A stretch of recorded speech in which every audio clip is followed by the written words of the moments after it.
José Agustín Fernández Rodríguez, tiene 55 años de edad, nacido el 28 de febrero de 1963, egresado a la Universidad Nacional de Asunción, doctor en Ciencias Jurídicas por la Universidad Nacional de Asunción, con la tesis doctoral El habeas data en el Paraguay, instrumento constitucional para el hallazgo de los archivos secretos de la policía, la importancia jurídica, histórica y política de estos archivos secretos, con la calificación cum laude.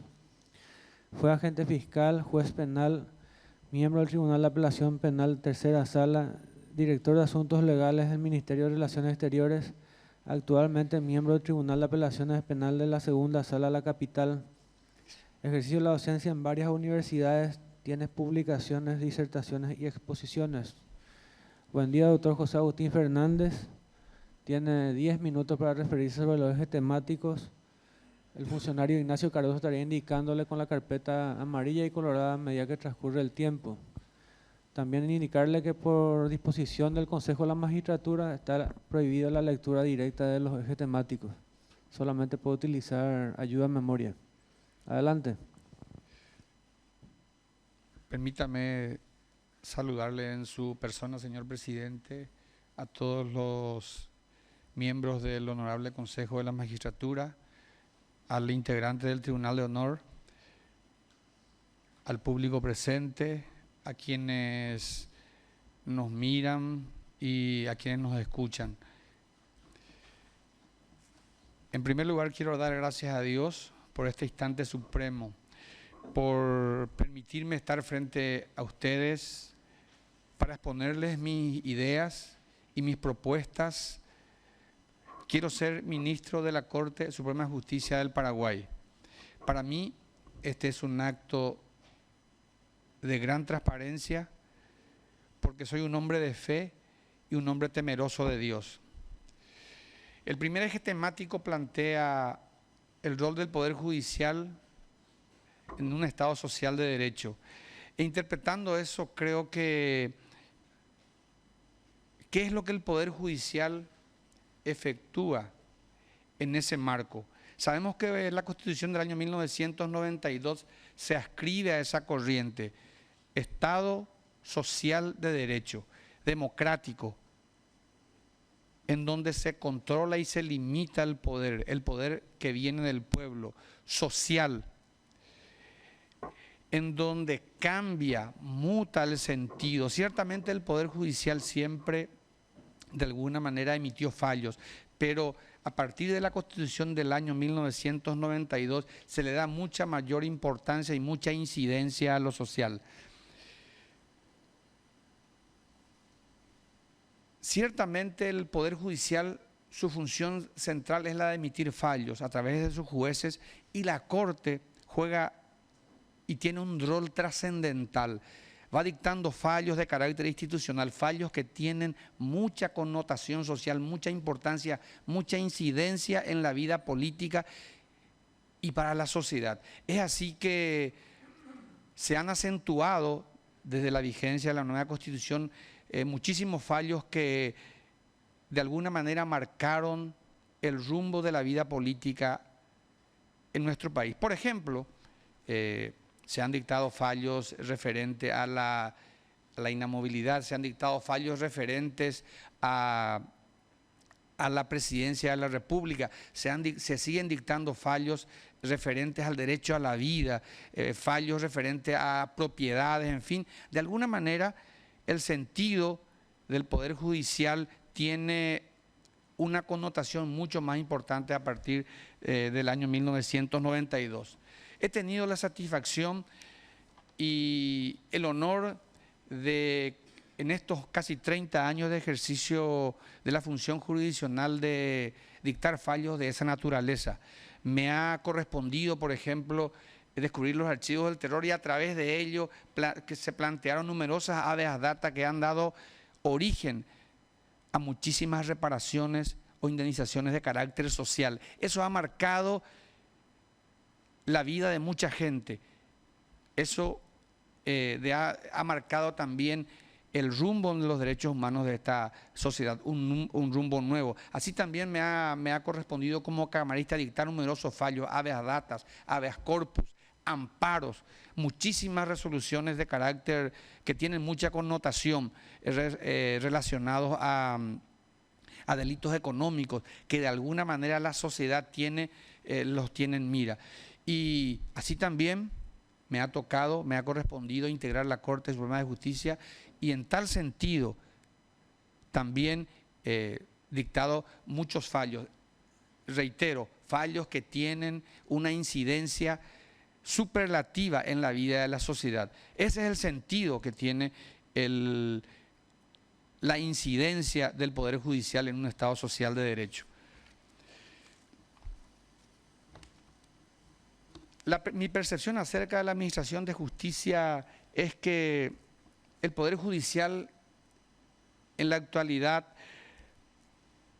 tiene una crisis de legitimidad.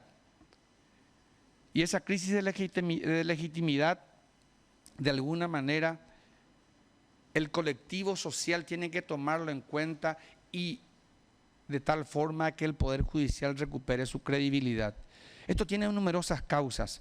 En primer lugar, está deslegitimado por los numerosos casos de denuncias de sobornos, denuncias de cohecho, jueces, fiscales, incluso ministros de la Corte envueltos en cuestiones turbias. El Poder Judicial padece de excesiva injerencia política. En muchos casos ha demostrado sumisión a otros poderes del Estado. El Poder Judicial carece de credibilidad y en muchos casos también carece de independencia por el diseño constitucional y muchas veces por la pusilanimidad de los propios jueces.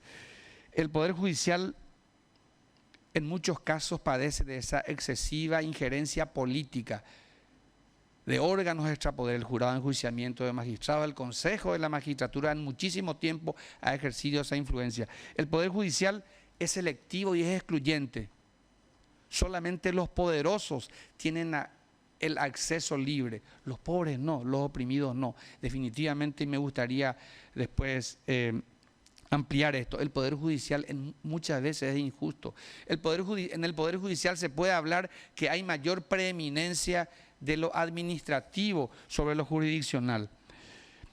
Existen jueces en toda la República temerosos, jueces que esperan un liderazgo de ese ministro de la Corte, de ese órgano que ejerce el gobierno del Poder Judicial, funcionarios honestos, funcionarios que necesitan ese liderazgo. Tienen que venir vientos de cambio. Es preciso izar la bandera del Poder Judicial y para ello los jueces tienen que ser protagonistas. No se puede hablar de una percepción de la justicia sin hablar de la independencia. Esa independencia personal, esa independencia funcional y de la independencia económica. Ese acto de ejercer la función judicial libre de ataduras, ese acto en el que una persona tiene que resolver una resolución de acuerdo a su leal saber y entender, de acuerdo a su conciencia. Esa independencia muchas veces y lastimosamente consagrada en el artículo 248 de la Constitución Nacional, cuya sanción más grave es el atentado contra la independencia del Poder Judicial. Sin embargo, ni en el Código Penal se ha establecido ninguna sanción al atentado contra el Poder Judicial. La independencia está enmarcada también con la autarquía presupuestaria, que es la independencia económica, que tiene atajos, que tiene contrasentidos, que no se respeta, y me gustaría también posteriormente dar mayor énfasis a eso. La inamovilidad, la confirmación de magistrados son puntales de esa independencia.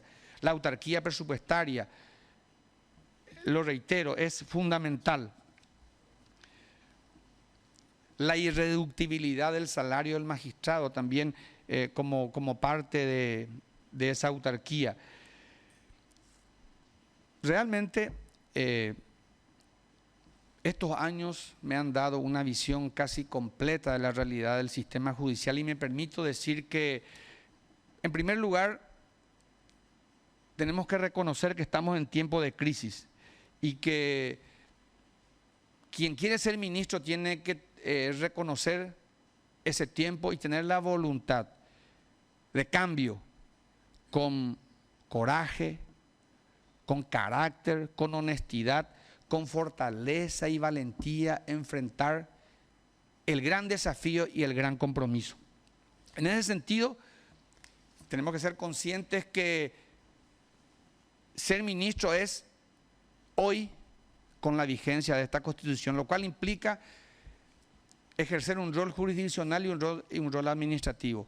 En lo jurisdiccional, lo más importante me parece a mí es la transparencia, la comunicación. Lo más importante también es no al nepotismo. Creo también que el ministro debe dar la impronta a sus jueces con dedicación, con laboriosidad, con trabajo. Se debe reinstalar lo ético como tema transversal. Creo que en la jurisdicción penal, en primer lugar, se debe oralizar la segunda y la tercera instancia. Eso está establecido en la ley. La capacitación para los jueces y para las partes es fundamental para eso. Nadie ama lo que no conoce. Se debe hacer un congreso de jueces penales en donde las cortes dé sus directivas. Se debe establecer la unificación de criterios en las cámaras de apelaciones, estamos trabajando para eso. Incluso proponemos modificaciones legislativas. La concertación y la coordinación interinstitucional es muy importante. La Corte tiene que liderar eso. El Ministerio Público, el Ministerio de la Defensa Pública, el Ministerio de Justicia, los colegios de abogados deben confluir en este proceso, en este ánimo de cambio. El cambio no va a venir solo y no va a venir solo del ministro de la Corte. Se debe combatir la mora, para eso hay que tener un plan, para eso hay que controlar, para eso hay que tener los recursos humanos y materiales necesarios para eso, ¿verdad? Se debe analizar por fuero, no es lo mismo la mora en el fuero civil que la mora en el fuero penal, se debe controlar los plazos. Y también una cuestión muy importante, ese juez temeroso, ese juez que está confundido necesita también de estímulos y necesita de incentivos. No es lo mismo un juez moroso que un juez que cumple su trabajo. En el aspecto administrativo fundamental es también la transparencia. Por eso acompaño que las sesiones, en la medida de lo posible y en lo permitido, sean públicas. También un tema central es el presupuesto anual del Poder Judicial. Eso está relacionado con el Consejo de Administración, eso está relacionado con que se haga una discusión previa, audiencias públicas en las que participemos todos, ministros, magistrados, el Consejo de Administración del Poder Judicial, los abogados, y presentemos un presupuesto confiable. Pero es muy importante que los gastos también sean moderados. Austeridad, pero no miserias. También creo que es importante, y reitero, el Congreso Anual de Jueces. Ahí está la fuerza del Poder Judicial. La capacitación constante de jueces, de todos los rangos. La evaluación de los justiciables. El Poder Judicial y la Corte tiene que tener un rol central en la reforma judicial, que nuevamente se reinstala y me ha tocado participar. El Poder Judicial debe tener iniciativa legislativa. El Poder Judicial o la Corte tiene que tener un rol también muy importante en los órganos extrapoderes, en el jurado de enjuiciamiento de magistrados, en el Consejo de la Magistratura debe marcar pautas. Sí, La comunicación. Si podemos redondear, doctor, por favor. Sí. Gracias, doctor. La comunicación también es importante. Tenemos un equipo de comunicación, tenemos lo que se llama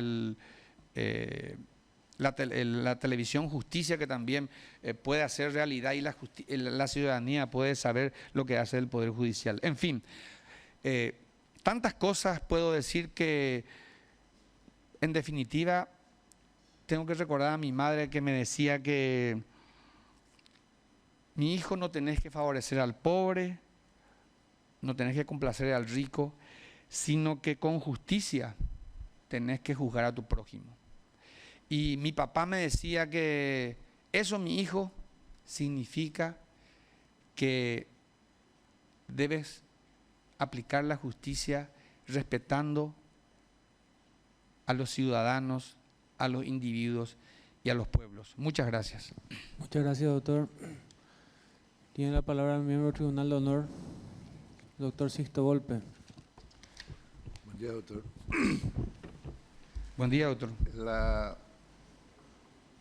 tercera parte de su exposición, en cuanto a las propuestas que tiene, Sí. si puede concretar, doctor.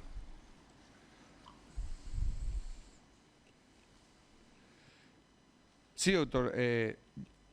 Reitero que la Constitución del 92, que de alguna manera es reglamentada por la ley por el Código de Organización Judicial, por todos los códigos y por la ley orgánica de la Corte, van marcando qué es lo que tiene que hacer un ministro. Y un ministro cumple un rol administrativo y un rol jurisdiccional. Eso es ineludible. Aquí no podemos hablar todavía de una reforma constitucional. Y en tal sentido, en primer lugar, tenemos que observar la función jurisdiccional, que esa es la función más importante que cumple un ministro de la Corte. En mi caso yo creo que yo estoy en la jurisdicción penal y la jurisdicción penal necesita de mucha renovación. Es lo que más impacto causa, fundamentalmente por los delitos económicos, fundamentalmente por la trascendencia y la importancia que le dan los medios de comunicación a los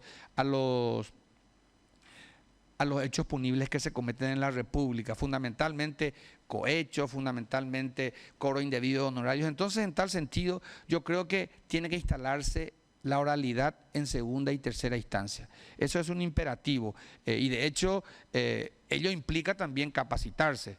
Nadie ama lo que no conoce, decía, ¿verdad? De alguna manera los camaristas tenemos que ayornarnos en tal sentido, también los ministros, hacer las vistas públicas. Eso es en primer lugar. En segundo lugar, de alguna manera creo yo que la Sala Penal de la Corte debe marcar pautas en materia penal. Hay muchísimos cuellos de botella. Ahora mismo es el tema de la nulidad contra el acta de imputación, el tema de la apelabilidad o no del auto de apertura a juicio y muchísimas cuestiones que deben ser objeto de reforma procesal. Y la Corte de alguna manera tiene que ir marcando el tema de las medidas alternativas, en fin, muchísimas cosas se puede hacer a través de la dirección o del gobierno judicial que puede ejercer sobre los jueces penales en toda la República. Iniciativas legislativas, hay muchísimas leyes que de alguna manera deben ser modificadas. El tema de la ley del jurado de enjuiciamiento, hasta el hartazgo se ha dicho que contiene normas que no respetan la Constitución y los pactos internacionales. Se debe modificar la ley del Consejo, se debe modificar el Código Penal en muchísimas normas, también el Código Procesal Penal. El rol que debe cumplir el ministro de la Corte en el jurado y en el Consejo deben ser relevantes. En fin, de muchísimas propuestas puedo hablarle, doctor. Muchas gracias, doctor. Tiene la palabra el miembro del Consejo de la Magistratura, el doctor Roberto González. Muy buenos días, doctor. Buenos días, señor diputado. Usted habló cuando abordó los temas, los puntos de los ejes temáticos y dijo en alguna parte de su exposición de que hay una crisis de legitimidad en la Corte. Sí. Entiendo que fue así. Sin embargo, de un tiempo a esta parte hay un esfuerzo, hay un proceso iniciado, por ejemplo, en el Consejo de la Magistratura, en este proceso de selección de quienes van a integrar la terna. O sea, hay un esfuerzo de reposicionar a esa institución. ¿usted cree de que esa falta de legitimidad que usted habló, o sea, esa crisis de legitimidad que usted habló, se debe al proceso de selección, al proceso de designación de ministro de corte, o es que esa crisis de legitimidad se instala a partir de que ese abogado se convierte en ministro de corte? Y voy sencillamente por la vía de un ejemplo. Cuando un postulante comparece en una audiencia pública como la que nos ocupa hoy, viene y dice: yo creo de que la figura de la certeza constitucional es una figura inexistente en nuestro ordenamiento, si bien existen en otras legislaciones,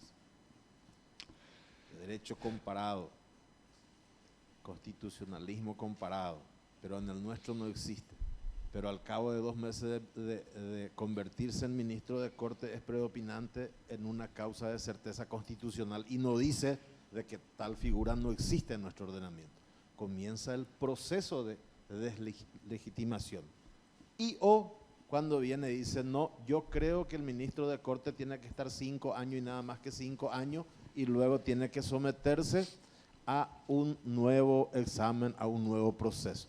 Pero resulta que luego se convierte en ministro de corte y actúa de otra manera. Entonces, la crisis de legitimidad se origina en el proceso de selección, entonces llegan podridos quienes llegan o se pudren adentro, o ambas cosas al mismo tiempo. Es un proceso que le lleva podrido y concluye el proceso de pudrirse, ya convertido en ministro de corte. Es una pregunta a mi apreciado doctor Fernández. Gracias, doctor. En primer lugar, creo que debemos establecer que un hombre malo no puede ser un buen juez. Una persona que miente descaradamente no puede ser un buen ministro de corte. Creo que esa crisis de legitimidad no lo invento yo. Esa crisis de legitimidad está instalada, ¿verdad? Los casos son públicos. Creo que de alguna manera, lastimosamente, en gran medida, los ministros de la Corte son presos de un sistema. Este sistema necesita mayor independencia, pero ello vendrá con una nueva reforma constitucional, pero los hombres hacen a las instituciones. Aquí hay que empezar a marcar un rumbo para un nuevo Poder Judicial. El capítulo Poder Judicial por lo menos tiene que ser reformado, ¿verdad?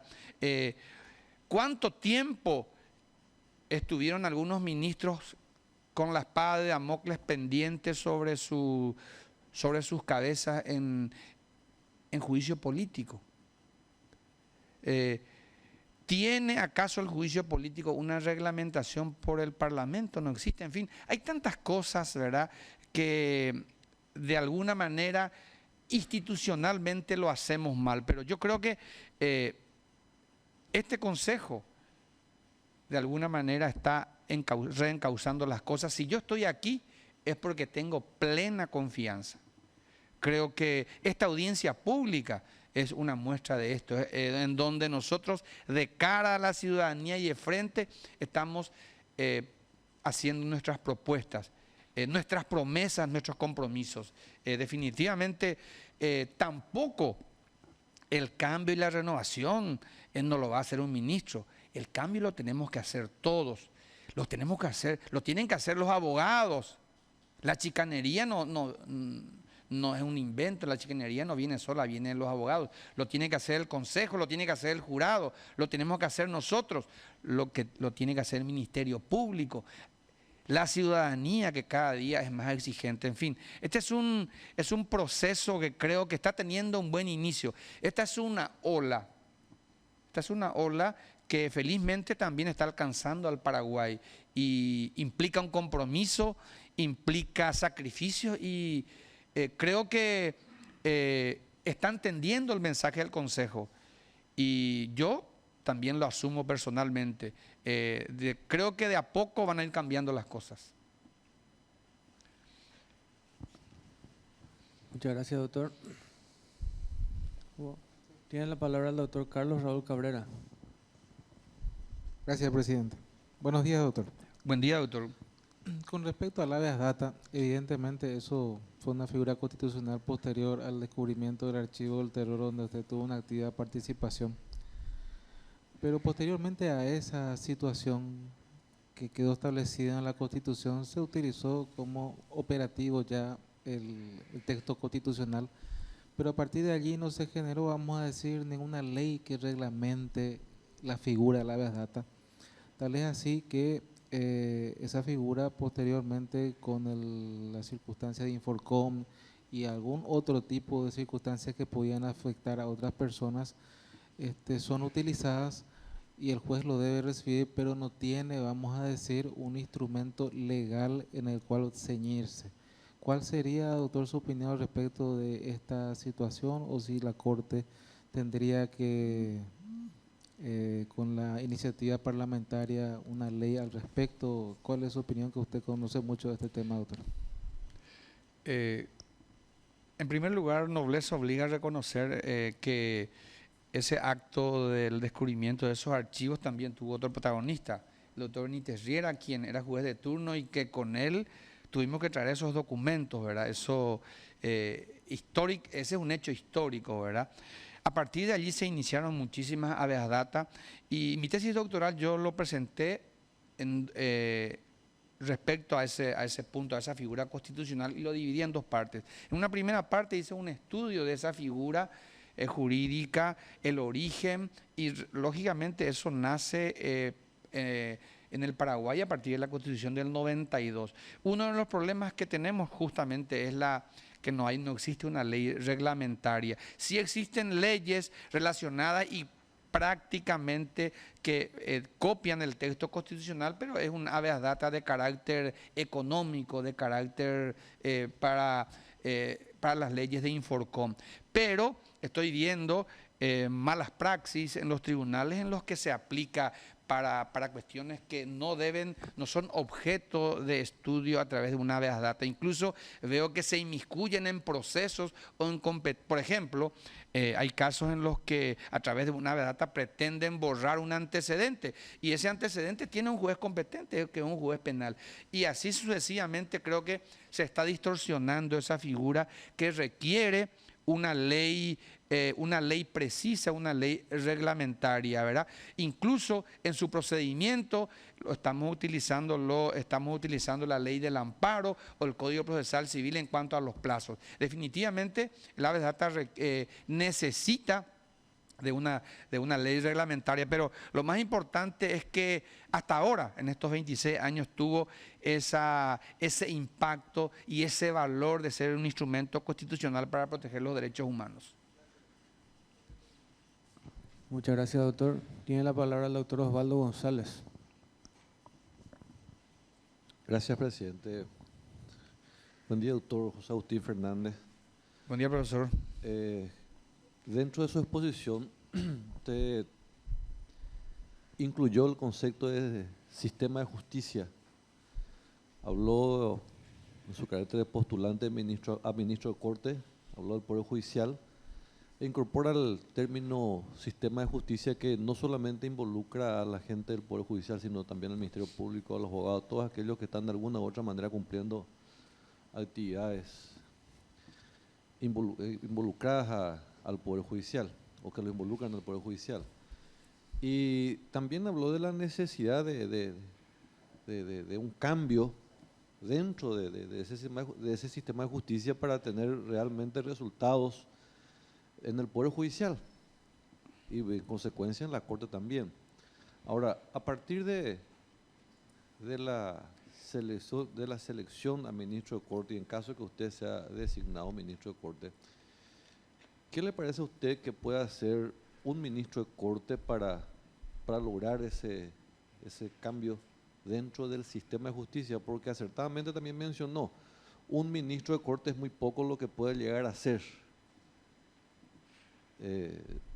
Comenzando en que son 9 ministros, yendo al Poder Judicial, donde tienen aproximadamente 1.100 jueces entre miembros de tribunales jueces mismos del tribunal, los jueces de primera instancia, juego de paz, etcétera, etcétera. Y más aún contando el Ministerio Público, la Defensa Pública y los abogados independientes. ¿Qué es lo que un ministro de Corte puede hacer o cómo podría encarar ese cambio dentro del sistema de justicia, doctor José Agustín Fernández? Y yo creo que puede hacer mucho. Yo creo que los hombres hacen las instituciones. Quiero hacer un paralelismo, ¿verdad? No estoy de acuerdo con las formas, pero ustedes ven los fenómenos que se producen en el Parlamento, por ejemplo, ¿verdad? Y yo creo que un ministro de Corte, en primer lugar, tiene que predicar con el ejemplo. Esa vida moderada, esa vida decente y abordar los problemas centrales. Hoy en día los medios de comunicación son tan penetrantes y son tan importantes para la vida ciudadana que uno no puede esconderse, y mucho menos un ministro de Corte. Entonces, a partir de allí, reitero, yo me instalo en la sala penal, y en la sala penal hay mucho que hacer, ¿verdad? En la sala penal se pueden plantear, pero por decir así simbólicamente, hay que golpear la mesa y hay que empezar a plantear los cambios. Y uno, si bien es cierto, aquel dicho dice que una golondrina no hace primavera, sin embargo, en este tiempo, si las acciones son correctas, creo que eso llama la atención, eso genera simpatía, eso va a tener la adhesión de la gente, y hay muchísima gente virtuosa en el Poder Judicial, los más de 1000 jueces, la mayoría de la gente tiene esa vocación de servicio. Esa gente necesita un liderazgo, necesita que, no es el término, que su jefe, aunque no es el término adecuado, que el liderazgo venga de la propia Corte. Por eso es importante un congreso de jueces anuales. Por eso es importante que cuando hay inquietudes, esas inquietudes se plasmen en un instrumento y se planteen las iniciativas legislativas. Eso la Corte me parece a mí que tiene que liderar, entre otras cosas, señor ministro. Muchas gracias, doctor. Tiene la palabra el doctor Adrián Salas Coronel. Apreciado ministro. Yo sé de tu preocupación con relación sobre varios temas, en especial con relación al funcionamiento del jurado de enjuiciamiento de magistrados. Pasa por muchas cuestiones, quizás por la integración, pero he sabido de que la ley orgánica tiene sus falencias, coincidimos en relación a sesgos de inconstitucionalidad de varios artículos, y fundamentalmente su crítica va con relación a la oficiosidad.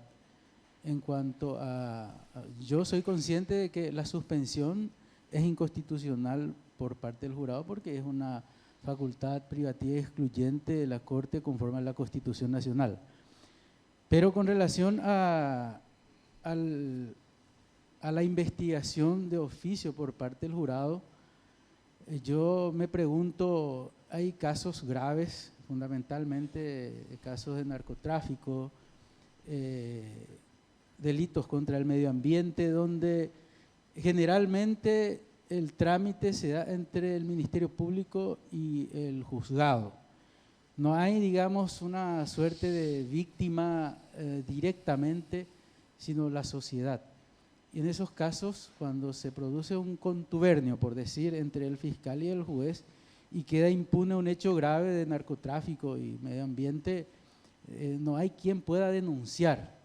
Entonces, si el jurado está con las manos atadas de no poder controlar, investigar y eventualmente sancionar hechos graves de esa naturaleza, ¿cuál es la alternativa que propone para que no quede impune hechos graves que sabemos inclusive teniendo esta ley se dan y sin la norma ni qué hablar.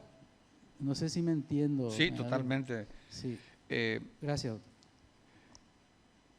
En primer lugar, creo que tenemos que partir de un principio constitucional. La Constitución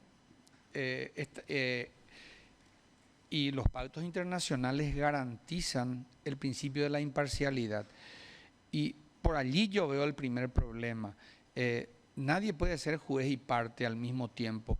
Resulta que tiene que haber un auto de procesamiento en el que se establezca cuáles son los hechos y cuáles son las bases de una denuncia, de una acusación. Y si el propio juez inicia eso de oficio, allí creo que empezamos a tener el problema.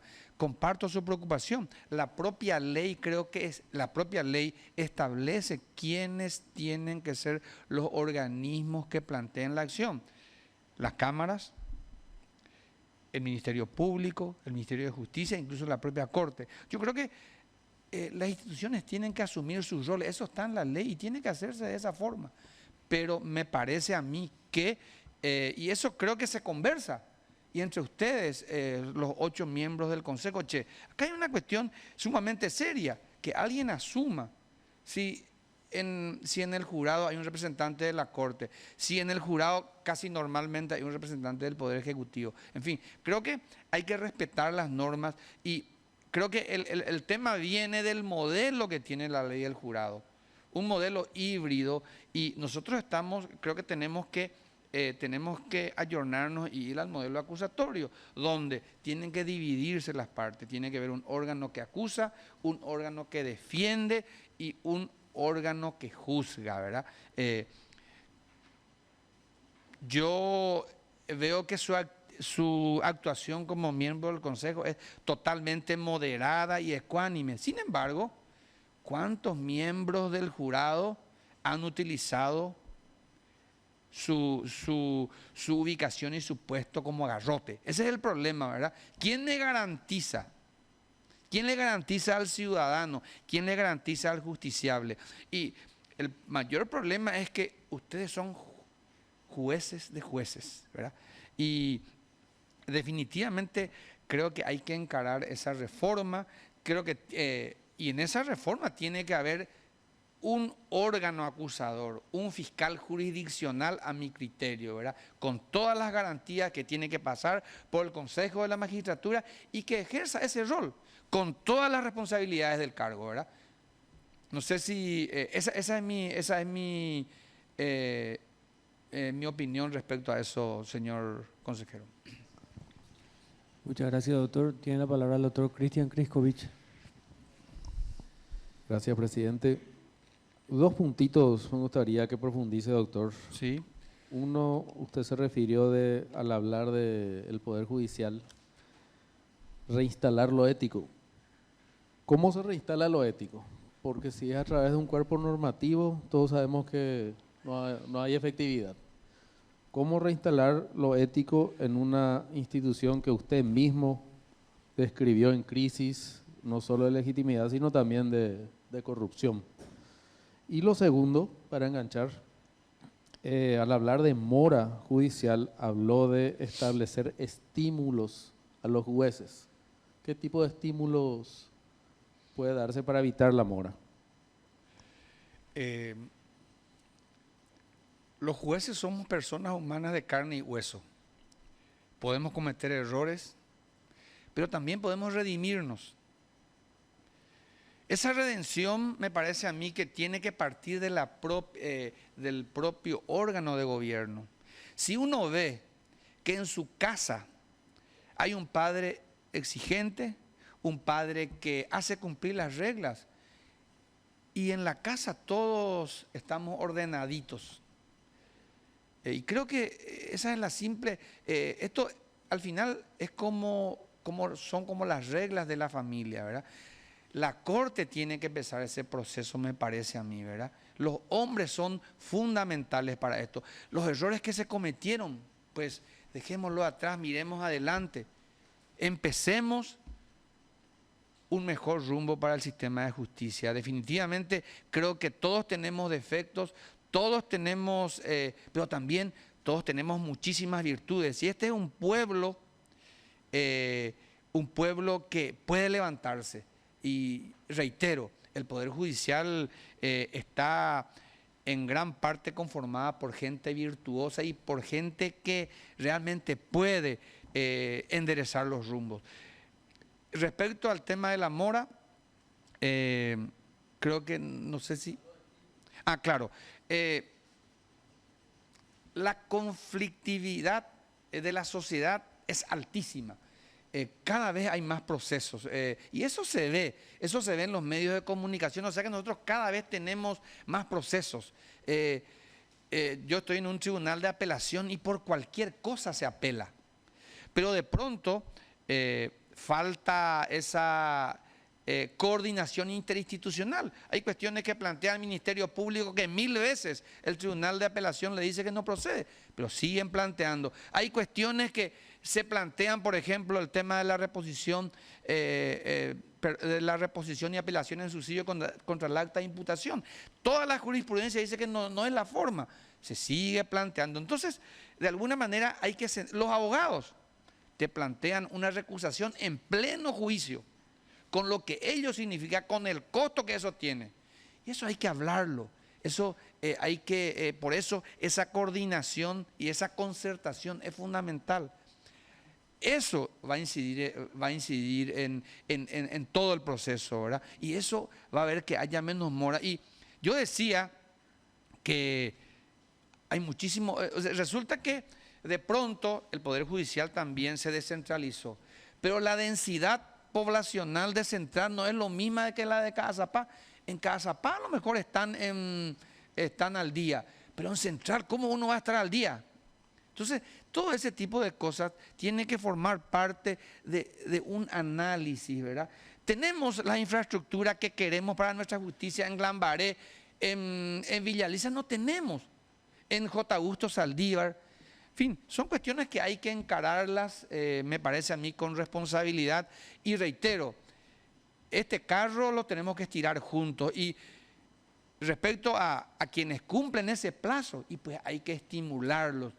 Todo el día, sin tarazos, todo el día guacha para los jueces, pero también a los jueces que cumplen con su labor tenemos que estimularles, tenemos que darles incentivos, porque al final eso es lo que anima. Es una tarea delicada, es una tarea, es una vocación que abrazamos, que sabemos que tiene sus bemoles, pero también necesitamos un poco de esa palmoteada y ese estímulo.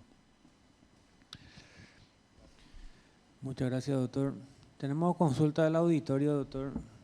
Lo que queríamos pedirle, por favor, es que sea breve en sus respuestas. ¿Cuál es su opinión sobre la constitucionalidad de las tasas judiciales, teniendo en cuenta que el acceso a la justicia es un derecho humano y que los artículos 15 y 16 de la Constitución Nacional delega al Estado la administración de justicia? La tasa judicial se paga por un servicio, ¿verdad? Así como se pagan tasas municipales o tasas de otra naturaleza. En algún momento eso se instauró, eso se estableció, realmente hoy en día cambiaron los conceptos para los cuales deben ser pagados, pero que de alguna manera eso se justifica a través de la labor que cumple el Poder Judicial. Creo que hay que redireccionar ese pago. Les doy un simple ejemplo, ¿verdad? Los jueces de paz, fundamentalmente aquí en la capital, están llenos de juicios de poca monta, de estudios jurídicos que tienen, pero le traen 300 casos, 500 casos, y no pagan tasas. Entonces, hay muchísimas cosas que hay que redefinirlas y que hay que redireccionarlos, que haya una justicia en ese punto también. De alguna manera, este proyecto que está rondando por el Parlamento establecía esa diferenciación, pero definitivamente creo que ese es el concepto. Muchas gracias, doctor. La siguiente consulta. ¿Podría referir su opinión sobre la implementación de una carrera judicial? En la Comisión de Reforma trabajamos y una de las leyes centrales fue la ley de carrera judicial, ¿verdad? La Constitución habla de la primera carrera que habla es de la carrera judicial. Hay carrera diplomática, carrera policial, carrera militar, pero no tenemos carrera judicial. Esa carrera judicial de alguna manera va a profesionalizar, le va a dar una tónica distinta al juez. Ese juez de alguna manera va a tener un escalafón. La carrera judicial lo sigue al juez desde su ingreso, su estabilidad, su promoción, su ascenso, su traslado, su jubilación en todos los aspectos, menos la cuestión disciplinaria que está al cargo del jurado de enjuiciamiento de magistrados. Esa ley, reitero, establece un escalafón. No es lo mismo un juez que es nombrado hoy que un juez que está hace 10 años. Sin embargo, tiene el mismo trato, el mismo salario, en fin. Esas diferenciaciones hay que hacerlas a través de la ley de carrera judicial que de alguna manera también garantiza la estabilidad. Ahí se van a tratar temas como la inamovilidad, temas como la confirmación, temas como el retiro, temas como la jubilación. Esto viene del Estatuto del Juez Iberoamericano, reuniones en las que acuden ministros de corte y miembros del Consejo de la Magistratura. Y creo que es una necesidad y ojalá que en esta reforma que se reinstala se apruebe. Yo he hecho un trabajo al respecto y he publicado en la revista de la Facultad de Derecho y Ciencias Sociales de la UNA. Muchas gracias, doctor. La siguiente consulta. ¿Cuál es la trascendencia del descubrimiento de los archivos del terror referente a las indemnizaciones para las víctimas de la dictadura? Cuando yo hablaba del Estado Social de Derecho, justamente decía eso, cómo un hecho, una causa puede de alguna manera causar tanto cambio, tanta mutación. Ahí mutó el concepto de derechos humanos, pero lo más importante, una de las cuestiones más importantes es que permitió por lo menos esa reparación económica para las víctimas y para sus familiares. Esa reparación se hace fundamentalmente a través de las acciones de indemnización y yo les cuento que se hace a través de la Defensoría del Pueblo. Y eso tiene mucho impacto y tuvo y sigue teniendo hasta ahora en la sociedad. Muchas gracias, doctor. La siguiente consulta. Preocupación referente a la reforma del Código Procesal Penal. Realmente uno de los puntos también de la reforma aborda la reforma del Código Penal y la reforma del Código Procesal Penal. Yo he visto con mucho interés académico en este tiempo que se han suscitado discusiones, incluso en la Cámara de Diputados he visto lo referente a la imputación, el contenido de la imputación y los defectos eventualmente que eso tiene. Y entonces eso me permitió hacer un estudio de los antecedentes.